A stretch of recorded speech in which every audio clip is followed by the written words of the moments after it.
Hi, it's Katrina. Ghost ship in Ireland. In 2020, a mysterious ghost ship washed up on the southwest coast of Ireland with no crew. The ship was a massive cargo vessel that was propelled into the rocky coast of Ireland by Storm Dennis, but it was completely empty.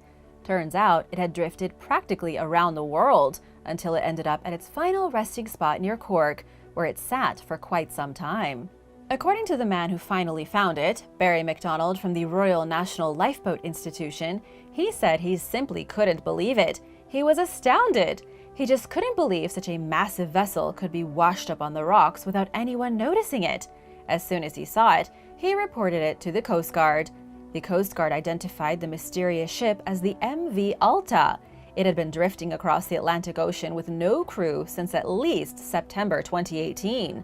By the time it showed up in Ireland, the crew had abandoned it, and it had been drifting eerily across the ocean for almost 2 years. When it was first abandoned, the 10 crew members had to be rescued in the middle of a voyage from Greece to Haiti. The crew encountered technical difficulties when the power went out, and they drifted. They were lost floating in the ocean for 20 days before the U.S. Coast Guard noticed them when they got close to Bermuda.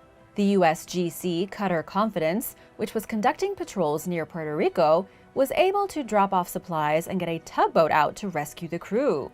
Once everyone was safe, they tried to find the ship's owner. It was the owner's job to get another tugboat to pull the vessel away, but he refused, and after some storms and hurricanes, the ship was left floating at sea. 1 year after the crew was rescued, the Royal Navy Ice Patrol ship, the HMS Protector, reported seeing a creepy vessel floating alone in the mid-Atlantic Ocean. It was the MV Alta. Almost a year later, the ghost ship found its resting place in Cork, but people are encouraged to stay away from it since it is considered to be in unstable condition. Latvian Shipwreck. Some locals recently found a suspicious shipwreck on a Latvian beach that dates back over 200 years. This creepy ship is 40 feet long, and according to the experts, could be a lost warship from Britain's Royal Navy. The ship was first discovered by some locals visiting Daugavgrīva Beach, just a couple of miles away from the capital city of Riga. People came across the beams of the wreckage, then called in the big guns. Excavators scooped out the sand to see the full scope of the ship. It proved to be huge, although nobody has yet identified its origins. The hull appears to have once been plated with copper, which was a technology first used by the Royal Navy. As for the rest of the ship, it appears to be made of solid oak. This was a popular shipbuilding material in Britain until the Victorian era, or the mid-1800s. That leaves it somewhere between 150 and 200 years old. The Royal Navy may have once used it to patrol the Baltic Sea. Judging by its size and its copper armor, the Navy may have designed it for war, or it was a long-distance merchant trade ship. Either way, it ended up beached on the coast of Latvia, then buried under literal tons of sand. The authorities had to dig the entire beach up just to expose the bottom of the ship. El Kaleucha. The legend of El Kaleucha takes us to the misty island of Chiloé in Chile. Local legends say that now and then at low tide, the wind will carry ghostly music and the gentle buzzing of low voices out from the fog. The air along the coast grows cold, and El Kaleucha comes sailing out of the mist. It's a big white sailing ship, brightly lit and joyous with the sounds of partying. But for the islanders, the ship is an evil omen. Some people believe it's a living being, and that it lures sailors out into the mist to be enslaved for all of eternity. Others believe it has something to do with the spirits of lost sailors. More wild theories say a group of mystical sorcerers have made magical pacts with traders and other sailors who worked on the ship, whose ghosts have been forced to work for hundreds of years. The ship goes by many names, such as the Warlock ship and the Enchanted ship, but just how much of the legend is true? Hard to say, of course. There are so many variations of the legend that by now nobody can agree on what El Kaleucha really is, or where it came from. Some say the ghostly sailors on the ship are evil, while others say they sail the seas helping desperate sailors out of dangerous situations. One hypothesis is that the legend is a copy of an older legend, inspired by the European tales of the Flying Dutchman. The story found its way to this tiny corner of Chile and they came up with their own unique spin on it. Then again, the ghost ship could also be based on the mysterious disappearance of a real Dutch ship called the Kaleucha. The Copenhagen Phantom Ship. The mystery of the Phantom Ship, the Copenhagen, goes back to the 1920s. Shipbuilders originally built the vessel in Scotland, and it set off on its first journey in 1921. At this point in history, it was the biggest ship the world had ever seen, 430 feet long, with sails so big they could cover a surface area of nearly 60,000 feet. It also had a massive 650 horsepower engine hiding below deck. This was an absolute beast of a ship, and it wowed the citizens of the world as it went on 9 full voyages in the next decade. It even circumnavigated the globe 2 times. But in 1928, it all went wrong. On September 21st, the ship was preparing to go on another trip. Nobody had the slightest notion that it would be the ship's last. 75 people were on board, 45 of them young cadets. They were to unload in Buenos Aires, journey to Australia, and then sail back to Europe. They docked in Buenos Aires for a full month, then headed for the open sea. The skipper sent a message 8 days into their voyage saying all is well, and after that, the Copenhagen was gone. It simply vanished and nobody knew what happened to it. A year later, in 1929, a 5-masted ghost ship was spotted drifting through the ocean. A search party was sent to see what it was, but the ship was already gone. It's believed the Copenhagen is still roaming the seas. Beeswax Wreck. The Beeswax Wreck is a Spanish shipwreck dating back to the late 1600s that nobody has found yet. It's one of the more bizarre maritime mysteries in the United States. People say that the shipwreck is located somewhere off the coast of Oregon. This Spanish galleon was carrying tons and tons of beeswax in large blocks and candles. Back when there wasn't electricity, beeswax was everything, so you could have candles for light. After 14 years of research, archaeologists say the ship was wrecked prior to European settlement and even European exploration. So what was it doing so far north and on the opposite coast of the United States from Spain? It's most likely the ship was trading between Manila and Acapulco and crashed on the shore of the northern U.S. Later, a tsunami in 1700s scattered the shipwreck further north. Spanish archival records of the galleon trade list only one galleon sailing from Manila to Acapulco as missing during this time period, the Santo Cristo de Burgos, which left Manila in 1693 and was never seen again. We don't know for sure if this is the right ship, but we do know what it had in its cargo. We also know it went down somewhere near Oregon because of all the clumps of beeswax that people have found washed up on beaches. All along Oregon's north coast for the last 200 years, people have been finding lost bricks of beeswax from the same sunken ship with the Spanish seal on them. The only historical mention of the wreckage is from the fur trader Alexander Henry. He wrote in 1813 that a local Native American tribe had massive quantities of beeswax that they were trying to sell. The Native Americans said they had gotten the beeswax from a shipwreck, but the shipwreck vanished before anyone else could find it. Golden Gate ships. In the murky water off the coast of San Francisco, in the area of the Golden Gate Bridge, there is a whole graveyard of sunken ships. In fact, according to marine archaeologists, there are at least 300 wrecks within the Golden Gate National Recreation Area and the surrounding region, and scientists have seen or investigated only a fraction of these mysterious ships. Marine researchers with the National Oceanic and Atmospheric Administration, or NOAA, recently set out to document the lost ghost ships of San Francisco. They conducted a survey that went on for 5 days, using a remotely operated vehicle to identify 4 major wreckage sites. James Delgado, with the Maritime Heritage for the Office of National Marine Sanctuaries, says there are so many wrecks because at one point, this was the busiest and most important port on the American Pacific coast. These sunken ships here date back from 1595 to as recently as 1984. Discovering 4 wrecks is hardly documenting all 300, but it's a start. The Flying Dutchman. There is no ghost ship anywhere near as famous as the Flying Dutchman, but unlike some stories of phantom vessels, the Flying Dutchman is rooted in reality. It was the year 1641, and Captain Hendrik van der Decken, also known as the Dutchman, left Amsterdam with a ship full of spices. But as he rounded the Cape of Good Hope, a storm ensnared him and his crew. The crew begged the Dutchman to reverse course, but he pushed them straight into the gale. Some say he was drunk. Others say he was just completely insane. No matter the case, the ship sank, and thus was born the legend of the Flying Dutchman. Starting in the 18th century and going on for 250 years, sailors continued to report seeing the Flying Dutchman at sea. And it was never a good thing because it was always right before a great catastrophe. Whenever a ship went down during a storm, someone always claimed to have witnessed the Dutchman coming out of the fog in the minutes before the disaster. Believe it or not, it was the opera that put the Flying Dutchman on the public radar. This was a famous ghost ship in marine circles, but it became popular culture in 1843 thanks to Richard Wagner's The Flying Dutchman. The Lyubov Orlova. The Russian ghost ship the Lyubov Orlova became famous in 2014 when it showed up out of nowhere on a collision course with the British coastline.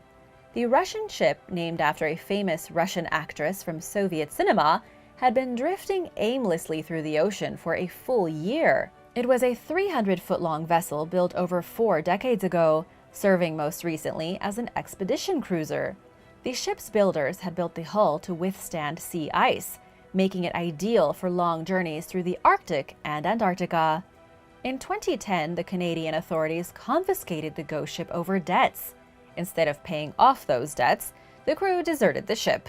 The owner went missing in action, and the Lyubov Orlova was abandoned. It was tied up in Canada for 2 years, then towed to the Dominican Republic. But as she was being towed to the Dominican, the line broke, and she was released out into the wild, a ship without a crew and nowhere to go. Baltic Sea Shipwreck. At the bottom of the Baltic Sea, underwater archaeologists have discovered a different kind of ghost ship. This one is 500 years old and in pretty awful shape. It's called the Gribshunden, and it was once the flagship of King Hans of Denmark. It was so big and so mighty, people called it a floating castle. Historical records show the ship sank back in 1495, along with a crew of soldiers and noblemen. We don't know exactly how many were lost, but considering the size of the vessel, it was probably a lot. The reason the Gribshunden is such an incredible find is that shipwrecks this old rarely exist. There's something called a shipworm, a type of saltwater clam which usually goes to work eating the wood of sunken vessels until everything is gone. The only thing that prevented this ship from being completely savaged by the worms was the low salt level of the brackish Baltic Sea. This helped to preserve the vessel, which archaeologists say is a treasure without a price. This ship is still in extremely rough shape. There isn't much left except chunks of timber covered in barnacles and clams, but it is relatively intact and should give archaeologists a unique look at the end of the Middle Ages, when floating castles helped modernize society. Ancient Maya slave ship. Researchers have identified what could be the most disturbing ghostly wreckage yet. Just off the coast of Mexico, researchers found the remains of a steamboat from the 19th century sitting on the ocean floor. The ship was hardly recognizable, totally in ruins and overgrown with marine life. It's also mostly disintegrated. Researchers with Mexico's National Institute of Anthropology and History were able to document and identify the ship. They linked it to a violent and terrifying chapter in the country's history. Historical documents show the vessel is called La Unión, and that it was used for the illegal transportation of enslaved Maya people during the late 1800s. Between the years 1855 and 1861, documents show La Unión was used to capture and transport around 30 Maya people every month to the island of Cuba, where they were taken as slaves to work on sugarcane plantations. The ship was even active during the caste war of Yucatan. For those who don't know, this was the war that started in 1847, when the Maya people rebelled against the Spanish-speaking landowners who subjugated them. The war ended in 1901 with around 300,000 deaths. As for the ship, it went down on September 19, 1861. It was on its way to the Caribbean island when its boilers exploded. Its wooden hull was set on fire, and about half of everyone on board was killed. Now it's in pieces on the bottom of the ocean, a grim reminder of Mexico's dark past. The Tree of Life. A pair of notebooks belonging to the famous naturalist Charles Darwin were recently handed over to Cambridge University. They vanished mysteriously 2 decades ago. The reason they are so valuable is that inside one of the notebooks is the famous sketch Darwin made depicting the tree of life. It was this tree, or at least his vision of the tree, which revolutionized the human understanding of the evolution of life on this planet. But where did the notebooks go? That's a question nobody has an answer to. But how they recovered them is quite strange. According to what the university said, the manuscripts were left outside the librarian's office on March 9, 2022. This spot was not covered by security cameras. They were stashed in a pink gift bag, and there was a small note inside wishing the university librarian a happy Easter. They originally went missing in 2001 after they were taken out of the archives to be photographed, but they never made it back into the archives. And after a bit of searching, it became clear they had been stolen. These books are so important that local police in England teamed up with Interpol and conducted an international manhunt for them. And even with the books discovered once again, the police are still trying to hunt down whoever took them and whoever left them so nonchalantly as an Easter present. What do you think happened to the manuscripts the last 20 years? Let me know in the comments below. Mons Olympus. In October of 2020, the red planet Mars made its closest approach to planet Earth in 15 years. This happens when Earth is at its furthest point away from the Sun and Mars is at its closest point to the Sun. The planets were, at this time, only about 34.6 million miles from each other. You could see Mars plainly in the sky as a burning red dot. You could also see its surface with a standard telescope. No need for super advanced equipment. Maybe you even saw this for yourself in 2020. Let me know in the comments. Looking through the telescope, you would have been able to see Mons Olympus on Mars, the tallest volcano ever discovered in our solar system. It's difficult to see the actual mountain of the volcano, but with a telescope, when Mars is so close, you can see the white clouds of carbon dioxide smoldering around its caldera. Unfortunately, 2020 has come and gone, and you won't get another chance to see this incredible mountain of smoke and fire for another 13 years, in 2035, so mark your calendar. As for when Mons Olympus was first discovered, it's actually a pretty cool story. In 1971, NASA's Mariner 9 spacecraft went to orbit Mars, but they were having difficulty taking photographs because the entire planet was absorbed in a global dust storm. As the scientists waited for the dust to calm down, the first thing they saw was a mountain poking out above the clouds. They would later identify this mountain as the biggest volcano ever found. It's twice as tall as Mount Everest and has the surface area roughly of the state of Arizona. Mummified in Oakland. In late March of 2022, construction workers in Oakland discovered a mummified body inside the Henry J. Kaiser Convention Center. What was a mummy doing in the walls of this historic California building? So far, authorities haven't been able to figure out who this person was or how they ended up trapped inside the walls. The discovery was made during renovations of the building, which is more than 100 years old and located right in the center of downtown Oakland. The mummified individual appears to be a man, and based on his state of decay, he's been in the walls for about 5 years. That's behind drywall, between 2 concrete pillars, and at the very top of the auditorium in a small cavity. Authorities don't believe this was the result of a homicide. Lieutenant Frederick Shavies said there was no trauma, no indication of foul play, and no marks to suggest his limbs had been tied, and no signs at all of any harm. Still, nobody can figure out how he got boarded up inside the actual skeleton of the building. The best theory the police have now is that he had accidentally gotten himself stuck in the extremely small nook between the pillars and behind the drywall. Then he suffocated to death and was never found. The biggest comet ever.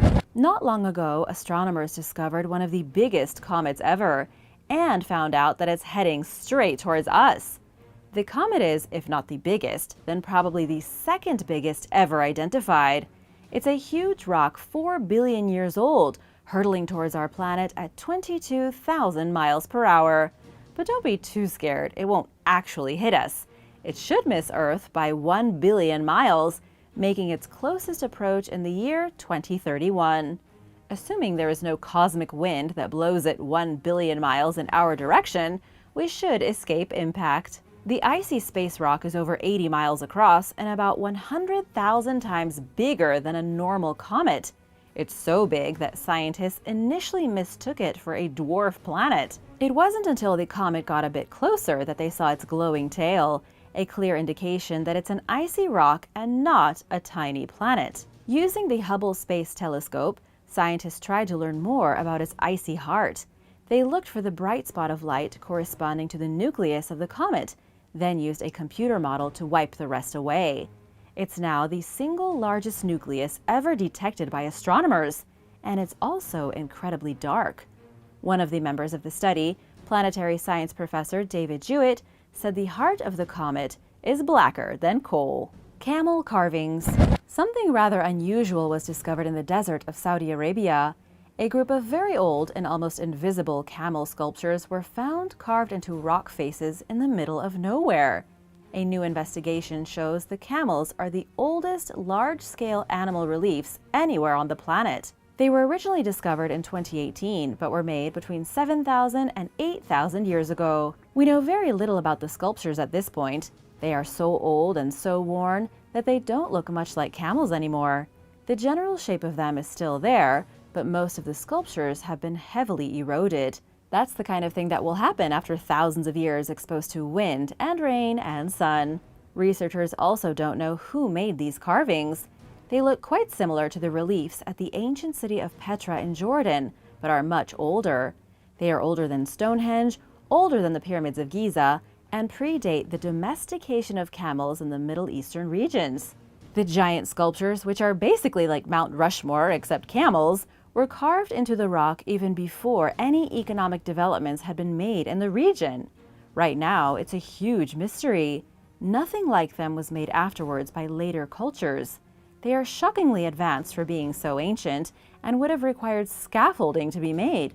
Plus, there is no trace of any ancient settlement near where the builders may have lived. Who carved out these giant camels when civilization was just beginning?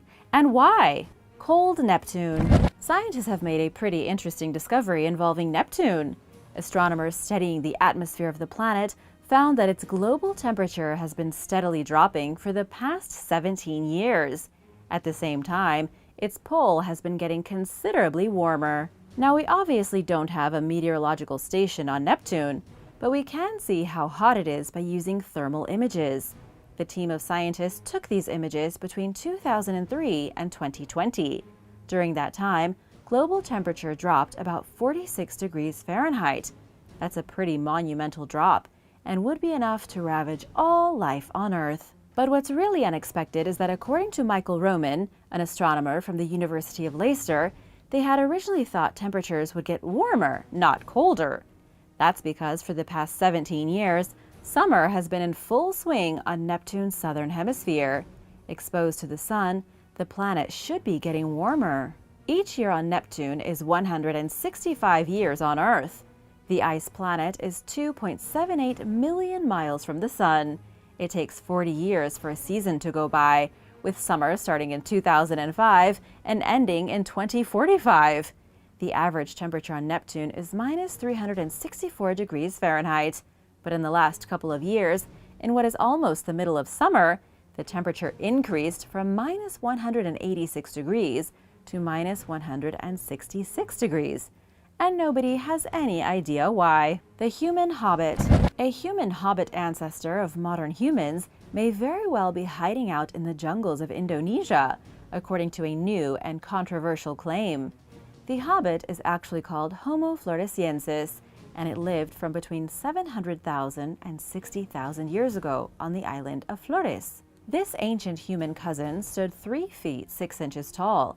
It had a very small brain, huge feet just like hobbits from the Shire, and nobody really knows where it came from. It evolved isolated from everyone else, then went extinct without a trace. It's one of the biggest mysteries in ancient human development. These days, Gregory Forth, a retired anthropologist from the University of Alberta in Canada, claims these hobbit-like creatures are still living on Flores today. He recently told Live Science that because we don't know exactly when the species went extinct, And because Flores is a big and mysterious place, some of them could still be alive. Other scientists have called the claim dramatic nonsense. And so far, no tiny ancient humans have been found. But Mr. Forth believes they could be soon. Plutonian ice volcanoes. Pluto is covered in amazing ice volcanoes unlike anything else we have in our solar system. Unlike Mons Olympus on Mars, the volcanoes of Pluto spew out ice instead of lava. Scientists call them cryovolcanoes. And in 2015, when NASA's New Horizons spacecraft flew past the planet, they focused on Wright Mons and Picard Mons, two of the biggest ice volcanoes in the galaxy. Picard Mons is the bigger of the two, standing 4.3 miles high and 140 miles wide. One of the lead researchers, Kelsey Singer, says there is nothing else in the solar system that has similar features to these gigantic cryovolcanoes. All across the icy terrain around the volcanoes, researchers discovered giant lumps of solid ice formed from the eruptions. But the texture of these eruptions is different from other cryovolcanoes on moons like Europa or Titan. There's something about Pluto's thin atmosphere, its ridiculously cold temperatures, and its very low gravity that makes it different. These combinations allow for a fluid, much like liquid water, to be sucked out of ice volcanoes. When it hits the air, the liquid boils and freezes at the exact same time. This creates a hot explosion of semi-liquid ice completely unique to Pluto. And as of right now, scientists are pretty shocked. An alien megastructure. NASA's Kepler Space Telescope has the primary job of finding planets that orbit different stars. But why are we searching for exoplanets anyway? Finding planets in other solar systems helps us understand our own world. And what we've discovered so far is that our solar system is incredibly unique. The Kepler telescope is able to detect all kinds of other things as well. The telescope can find solar flares, star spots, and even artificial structures orbiting stars. By artificial structures, I mean anything from an alien satellite to an alien megastructure. If it was built by a sophisticated civilization and put into space, Kepler will likely be able to find it. The way Kepler identifies these exoplanets is by measuring the dimming of starlight. It can sense where the light dims, which tells it there's a planet there. Then, after a bit of investigation, Kepler can create a light curve by tracking the planet to get a good idea of its size and shape. 99% of these exoplanets are circular, just like all the planets in the Milky Way. But Kepler discovered something very unique among the stars in the direction of the constellation Cygnus. They were looking at a star when the light dimmed by 15% from a passing object. Then there was a sudden burst of light dimming where it went down 22%. Scientists say whatever the object was that passed in front of the star must have been enormous, and there were a lot of them. It doesn't seem to be a disk of dust, and there are no infrared signals. Right now, it looks like Kepler accidentally stumbled upon some kind of alien megastructure, something like an artificial planet stuck in the orbit of a star over 1.5 times the size of the Sun. Of course, we have no idea what it is yet. Life-sized doll. Back on planet Earth, something strange was discovered out in the woods of Georgia. And trust me when I say strange is the only word to describe it. Georgia police rushed out into the deep forest south of Atlanta following the report of a deceased female. This was in February of 2022, with the caller saying they had discovered the dead woman face down on a hiking trail. The cops showed up, but didn't find a body. The person wasn't a person at all, but a life-sized female doll that had been dumped in the bush. The Jones County Sheriff's Office shared their story on Facebook, along with pictures of the plastic victim, who for some even weirder reason, they decided to name Selena. As silly as it may seem, it's understandable that the hiker thought he had come across a dead person. The doll was wearing real clothes, and it had been dumped in a bunch of bushes and covered in mud. She didn't immediately look like plastic, and it's not like the hiker reached out to check. The doll was even wearing a pair of white socks. Super creepy and bizarre. The third eye. A shocking number of ancient civilizations placed great importance on the third eye. But did you know that we all actually have one? You might know the third eye more scientifically as the pineal gland. This gland is actually behind the area between a person's eyes and the brain and is shaped like a pea. In ancient times, Greek doctors believed there was something inside the head that controlled the flow of psychic energy, a substance they called pneuma. But the third eye goes back even further to Hindu mythology. Many important Hindu deities are depicted as having an actual third eye opening up on their forehead. The eye was represented in Hindu mythology as awakening and enlightenment, which one could use to reach a higher realm of existence. The third eye was also important in ancient Egypt. For example, the Eye of Ra was considered a powerful symbol and can be found drawn on sarcophagi, in ancient temples, and in hieroglyphics. The Egyptians associated the third eye with wisdom. Even today, we don't completely understand what the pineal gland does. We know it is vital to our circadian rhythm and regulates the hormone melatonin, which helps you sleep. It also plays a role in how you make decisions and how you perceive reality. But how did the ancient people know this? Where did they get this idea of the third eye between the forehead? No matter where you look in the ancient world, the third eye was there. Perhaps the ancients were just much more in tune with the body without all these modern-day distractions. The Birdman. If you've ever visited Thailand, you've more than likely seen the national emblem of the country. It's a creature that looks like a human-bird hybrid called the Garuda. Its roots can be found in Buddhist and Hindu mythology, a half-man and half-bird that once carried the god Vishnu on its back. In the old Hindu legends, it's said that while Vishnu was being carried across the world on the back of this mutant bird, he descended to several places and manifested himself as a great ruler. In the ancient kingdom of Siam, it was believed Rama was one of these manifestations of Vishnu. Rama is the most important person in ancient Thai history. The kings of old are believed to be direct descendants of Rama, the father of the Thai people, and to this day, Thai kings believe themselves to have his blood. That means, to them at least, that they also have the blood of the god Vishnu. The Garuda, or the Birdman, is such an important figure that it's on just about every government seal and legal document. A very similar creature was associated with Maya kings over 1,000 years ago. Starting around the year 550 AD, maybe even before, Maya kings and queens participated in performances in which they would impersonate an avian deity and dance around. This deity was half man and half bird, and looked almost identical to the Garuda in Thailand. It was directly linked to the Maya royals. The image of this creature can still be found in ancient tombs and on old Maya textiles. There are even sculptures of this creature still preserved in museums. We don't know exactly what correlation there is between these two bird deities, but they sure do seem to be almost the same creature. Fairies. Fairies are mythological beings with a much deeper history than most people realize. Fairies were considered by many ancient civilizations to be metaphysical beings, creatures that live in a different realm, but are sometimes able to interact with the physical world. They've gone by many names and always behave a little differently in cultural folklore, but in the end, they are all fairies. In fact, where do you think the term fairy tale comes from? The belief in fairies isn't even that ancient in the grand scheme of things. As recently as 1691, the Reverend Robert Kirk from Scotland suggested in a paper that fairies live in a parallel reality as a secret commonwealth with their own morals and own civilization. He suggested fairies are only visible to special clairvoyants and only at certain places. This belief that only certain people can see the fairies and that they are part of their own hidden world brushing against the invisible fabric of our own is in just about every single myth from every culture that spoke of them.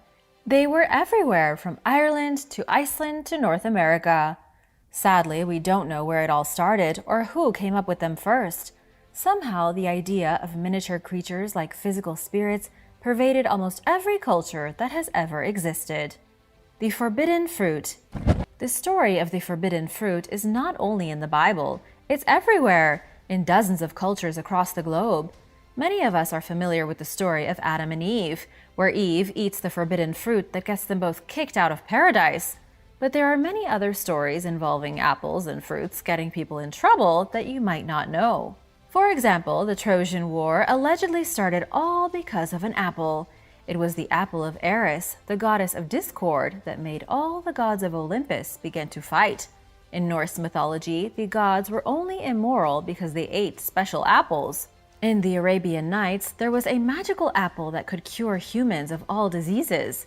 The proverb, "an apple a day keeps the doctor away," was first printed in 1866, yet apples have been considered magical for over 2,000 years. In the original story of Adam and Eve, there isn't actually an apple. It's just an unspecified fruit. It could have been a fig, a grape, even a pomegranate or a grapefruit. The forbidden fruit, being an apple, didn't come around until around the 12th century, when apples were deemed bad by the church because of a misunderstanding of the Latin word malus, which apparently means both apple and evil. Why do you think so many ancient cultures thought apples were magical? Let me know your thoughts in the comments below, and don't forget to subscribe if you haven't already. Giants among us. The idea of giants is nothing new. Giants appeared in Greek mythology, South American mythology, Celtic mythology, you get it. Anywhere people told stories, there were at least one or two myths about giants. But just how real were giants? Since they were talked about in basically every culture that ever existed, could they have been real physical beings? The answer is that nobody really knows. What we can say is that in North America, there are over 1,000 recorded accounts of skeletons being uncovered that were over 7 feet tall. From coast to coast, skeletons have been found with strange anatomic anomalies. Back in 1873, the Smithsonian Annual Report claimed that scientists discovered 17 skeletons that each stood over 7 feet tall, with one roughly 8 feet tall. These were discovered in Illinois at an ancient burial site. However, most of the information on these supposed giants has been wiped out or lost. The bones themselves are nowhere to be found, and modern scientists refuse to even discuss the matter. Either there really was a race of giants that inspired the cultural stories told by men and women from North America to China, or scientists in the 1800s were lying. World mythologies. Many scholars believe that every mythology in the world, from the beliefs of the ancient Greeks to the legends of the Slavic people, all copy the same mythical theme. They may be different stories, but they were all birthed from one specific idea. Scholars believe this because when you look at world mythologies, it's hard to ignore the glaring similarities they all share. For example, almost every myth shares the same origin story for life and the universe. That's to say, from blackness and chaos came human existence. In Hindu mythology, there was nothing until Vishnu created Brahma from a lotus, and Brahma went on to create the world. In ancient Greece, Nyx, a huge bird living in a vast nothingness, laid an egg that turned into chaos, which then created the various primeval gods. In Norse mythology, the great void of Ginnungagap was all there was, until the heat of Muspelheim and the cold of Niflheim touched and birthed the universe. Just about all myths are this similar, from the Great Flood to the stories of the younger gods defeating the older gods. They are all basically the same storyline, but with different characters, seemingly with their roots in the same prehistoric stories. We don't know what these stories were, as they were probably around way before these civilizations even took root. But whatever people talked about around campfires 10,000 years ago, their stories lived on to become the same myths and legends we know today. The Evil Eye. The curse of the evil eye is a cultural phenomenon that exists across the world. Back in the days of ancient Greece and the Roman Empire, the evil eye was said to induce insomnia, fatigue, diarrhea, and all kinds of other illnesses. The evil eye could be used on a cow to make its milk dry up. The evil eye could even make a fruit tree wither and die. The curse of the evil eye is mentioned in the Bible. It can be found in the Quran, and it's even in Shakespearean plays. And yet, it's not completely universal. Even though belief in the evil eye was widespread in the ancient world, it wasn't everywhere. In 1976, folklorist John Roberts did a cross-cultural survey and discovered 36% of world cultures believed in it. In ancient India, children were thought to be especially susceptible to the curse of the evil eye. These days, it's still considered taboo to publicly praise a child because some people believe it will draw the attention of the evil eye. Parents of a praised child have even been known to ask the person who gave the compliment to spit in the child's face just so the evil eye doesn't notice them. Do you believe in the evil eye, Or did you grow up hearing about it? Let me know in the comments below. Bess and the Devil. The temple of the goddess Hathor at Dendera, located on the western bank of the Nile in Egypt, dates back to around the 1st century BC. The temple is decorated with a lot of interesting reliefs, including a carved image of Queen Cleopatra, but there is one image at the temple significantly uglier than the supposedly beautiful Cleopatra. It's a frightening character who appears in several different places, not only at this temple, but at others throughout Egypt and Europe. The creature has a squat and stocky body, kind of looks like a dwarf, and has a thick tongue that rolls down his chin. His beard also ends in twisting spirals.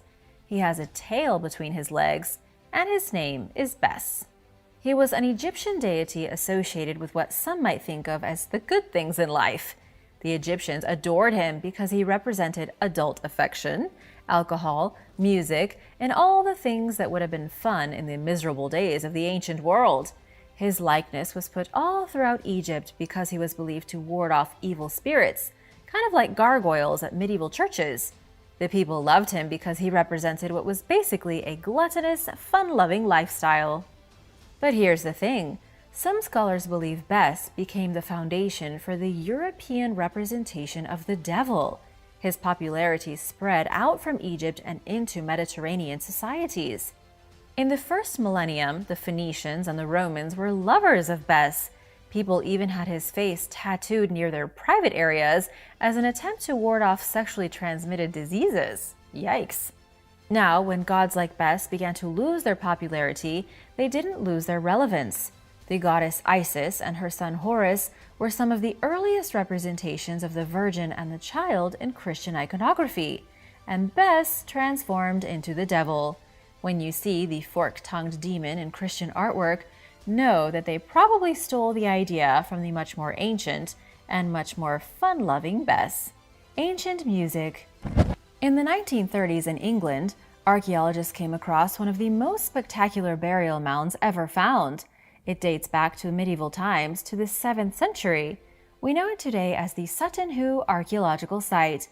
It contained a huge ship that was buried under the ground and used as a burial chamber, full of treasures. The ship was massive, over 75 feet long. Thousands of artifacts were taken from it, including a lyre. It was the first time a musical instrument from the days of the Anglo-Saxons was found, and it was a massive breakthrough. And here's something interesting. At an archaeological dig in the southwest of Kazakhstan, archaeologists found a lyre from the 4th century, about 300 years before the lyre at Sutton Hoo. The musical instrument was studied by scholar Dr. Geirmund Koldtveit from Norway, who says it's practically identical to the lyre from Sutton Hoo. Kazakhstan is in Central Asia, located beneath Siberia, beside Mongolia and above Kyrgyzstan. It's about as far as a person can get from England, and so it makes no sense that the lyres could have anything to do with each other, yet they are basically identical. It's bizarre because it means despite the distance, the cultures in these two very different places managed to dream up one of the first musical instruments in the world, crafting their own versions with shocking similarity. Egypt and China. Even though the ancient Egyptians and ancient Chinese never had any communication with each other, they still had an awful lot of stuff in common. In fact, the primitive cultures in each region were shockingly similar, specifically with their creations. Let's take a snaffle, for example, a mouthpiece made of bronze that was used to help horse riders steer their animals either left or right. It was an ingenious invention. One of them was found in Egypt dating back to 1200 BC, with another found in China dating to around the same time. It's weird because both civilizations invented the same solution to the same problem at roughly the exact same time, and yet apparently nobody had ever traveled from China to Egypt 3,000 years ago. Archaeological excavations in these countries have revealed that both cultures kept dogs as pets. The earliest cities in China and Egypt used the same kinds of simple dwellings. They both used the same tools for washing. The only difference was how they decorated their stuff. They had extremely similar beliefs and nearly identical structures and tools, but their styles were different. Each culture was unique, there's no arguing that. It's just that they both created virtually the same things at the same time, and archaeologists don't understand how. Really, how could they have had so many of the same ideas with no contact? Thanks for watching! What's your favorite cultural coincidence? Let me know in the comments below, and remember to subscribe, and I'll see you next time. Bye!